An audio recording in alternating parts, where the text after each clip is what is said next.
बस कभी हिंदू राष्ट्र घोषित होगा? बैठिए, तटस्थ होकर मत देखिए, आप वीरा उठाइए, संकल्प लीजिए कि मुझे भारत को हिंदू राष्ट्र करना है। तटस्थ होकर तो सब देखते हैं। क्या मेरे घर में कभी भोजन बनेगा? जितने सदस्य हैं सब यही कहेंगे, क्या मेरे घर में कभी भोजन बनेगा? तो नहीं ही बनेगा। क्या मेरे घर में कभी भोजन बनेगा? अरे तो भोजन बनाने का मिलजुल के उपक्रम करो। आखिर हम आप ही तो हिंदू राष्ट्र लाएंगे ना। अभी तो चारवाक राष्ट्र भी नहीं है, नास्तिकों जैसा भी राष्ट्र नहीं है। चारवाकों ने क्या कहा आपको मालूम है? ऋणम कृत्वा घृतम पिबेत, डाका डाल करके, चोरी करके नहीं, ऋण लेकर ऋण को चुकाने की व्यवस्था है।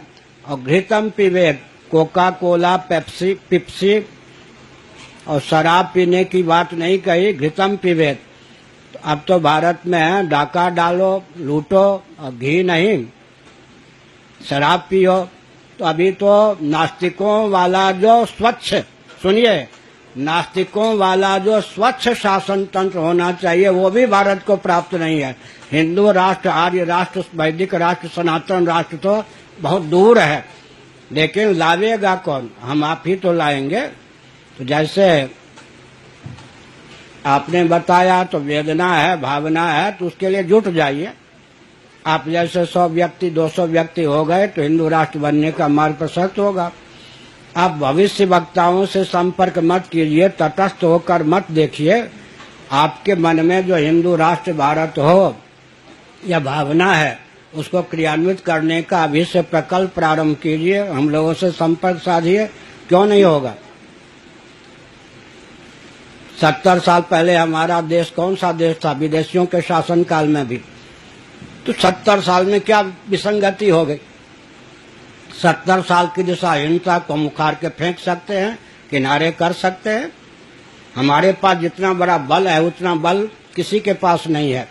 दर्शन, विज्ञान और व्यवहार तीनों मोर्चे पर हमारा सिद्धांत 100% चरितार्थ है। समझ गए ना? एक मैं चुटकुला सुनाता हूँ। बुश महोदय दोबारा अमेरिका के राष्ट्रपति होने वाले थे। उन्होंने एक वक्तव्य दिया, मुझे लगा कि क्रिश्चियन जगत उनके ऊपर टूट पड़ेगा, कुछ नहीं प्रतिक्रिया हुई। बुश महोदय ने कहा, मैं जन्मजात क्रिश्चियन हूँ, बाइबल में आस्था रखता हूँ, लेकिन बाइबल ने जो सृष्टि का विज्ञान बताया वो बिल्कुल गलत है। इतने अंशों में मैं बाइबल को नहीं मानता, बुश जी का यह वचन। लेकिन कोई माई का लाल ऊंचा से ऊंचा वैज्ञानिक कह सकता है कि जन्मजात आर्य हूँ, सनातनी हूँ, वैदिक हूँ, हिंदू हूँ, गीता को प्रमाण मानता हूँ, गीता में आस्था रखता हूँ, लेकिन गीता में जो सृष्टि का विज्ञान है उससे सहमत नहीं हूँ, कह सकता है। विज्ञान को भी दिशा देने की क्षमता हमारे अध्यात्म शास्त्रों में है। आखिर बुश महोदय को कहना पड़ा कि सृष्टि के संबंध में बाइबल की मान्यता अपनाने योग्य नहीं है। कौन विचारक कह सकता है? गीता में तो 700 श्लोक हैं, छोड़िए 700 श्लोक की चर्चा।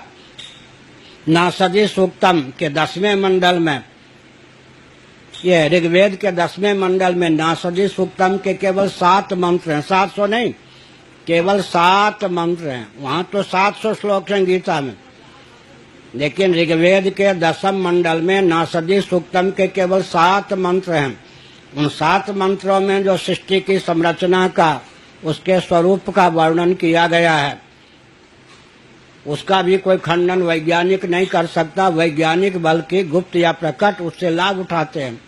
अभी आपको नहीं मालूम होगा, हमारे देश के जिन संस्कृत के विद्वानों को भारत में सम्मान नहीं मिलता, सुविधा नहीं मिलती, नासा उनका उपयोग करके आविष्कार करता है। आविष्कार करते हैं हमारे विद्वान, मुहर लगाता है नासा। समझ गए ना? इसका अर्थ क्या है? इसका अर्थ यही स्पष्ट है, पूरा विश्व इस बात को जानता है। किस बात को जी?